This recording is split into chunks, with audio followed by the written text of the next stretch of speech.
What is the most important thing that I need to do to get started with your home staging business?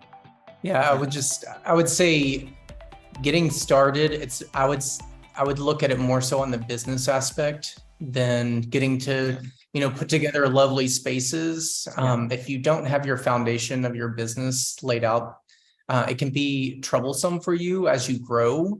Yeah. So always know that if you're going to invest money, don't just think of investing in furniture pieces and artwork and accessories. You need to invest in yourself and make sure that you have a proper, set hold on, hey, this is my intent moving forward. I have a CPA in place. I know what I can legally and not legally do.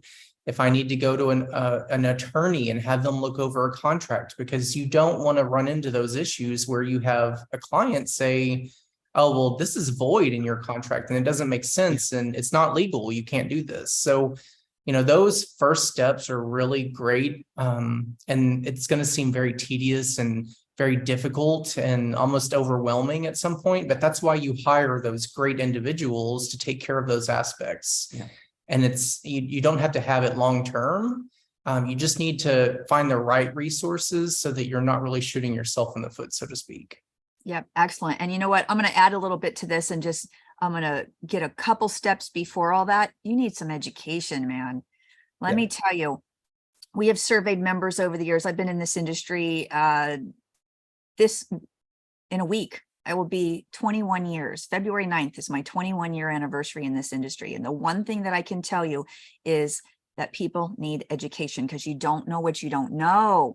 And I see so many people, and we've pulled people over the years. And what ends up happening is someone says, oh, I'm just going to take my stab at it.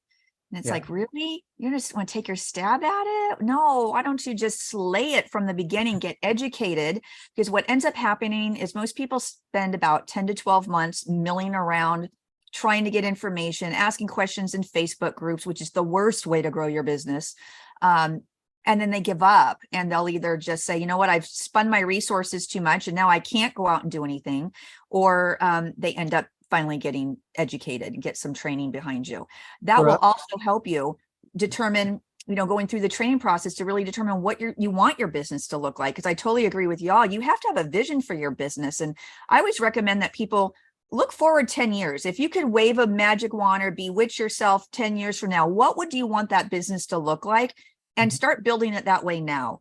Now, it doesn't mean that you won't necessarily have the scale right now. You don't necessarily have to go and get a 15,000 square foot warehouse tomorrow, but your branding, your policies, your procedures, you just don't want to come off looking like a rookie, right? And that's what we did. We did some research. We did get certified with AUDRA, the HSR. So that's the first thing we did. And then once we finished our certification, we went live, if you want to call it that way. But we did kind of plan ahead. We did, research contracts. We researched the different services that we wanted to offer, where we wanted to be, what our brand was going to look. So we always had that in mind when we created our company, which is another reason why we didn't put home staging or redesign in our name, because what we original from the beginning, we wanted to create a brand and not just like a home staging company, right? So it's a lifestyle. For us, it's a lifestyle. And how long have you all been in business? It'll be 5 years. 5 years in September. So 4.5 years almost. So, okay. So everybody out there, can you give everybody your website address? Because I want everybody to look at your site, to look at your brand, because you really have some really good curated looks and you have a brand. And for only being in business for 5 years, you look at your website and you think you'd been around forever. Yeah, so our website is mdcfineliving.com. Everything is MDC Fine Living through all of our social media, Instagram, TikTok, everything. So, but yeah, that was part of our purpose from the beginning, to try to have a very cohesive look, which is another reason why we decided early on that we weren't gonna rent furniture. We wanted to carry our own furniture because we wanted to curate the look of our projects so that people would see it and they're like, oh, that's MDC. So that's when we get called. It's like, oh, I saw your staging. And as soon as I walk into that house, we knew that it was staged by you guys. So we've kind of built our brand. It's like our lifestyle brand, essentially. But I will say, for anyone viewing, there are some exceptional rental companies that you can utilize. Unfortunately, in our area, we're a little bit on the back end, I guess, of Houston. So we're a little too far away from them to easily utilize rental.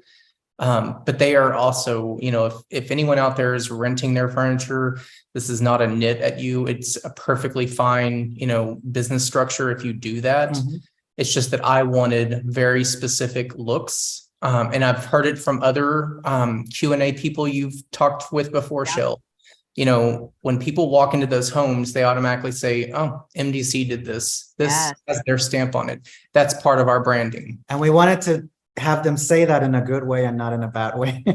Yeah. I don't want them to remember us for like the wrong thing. So we try to always put our best foot forward, regardless of whether it's a luxury home or, a $200,000 home, which we do a lot. We stage all range. We're not just luxury or, everyday. Our entry. Yeah. Yeah. It's funny when you mentioned that you don't want to be known for the other way. And something I tell people all the time when I'm coaching stagers is that your business, you're used as a comp one way or the other. So it's the same with homes. Homes, you get comps when you're selling your house. The agent goes out and they pull their comps and you look at everything. It's always compared to each other.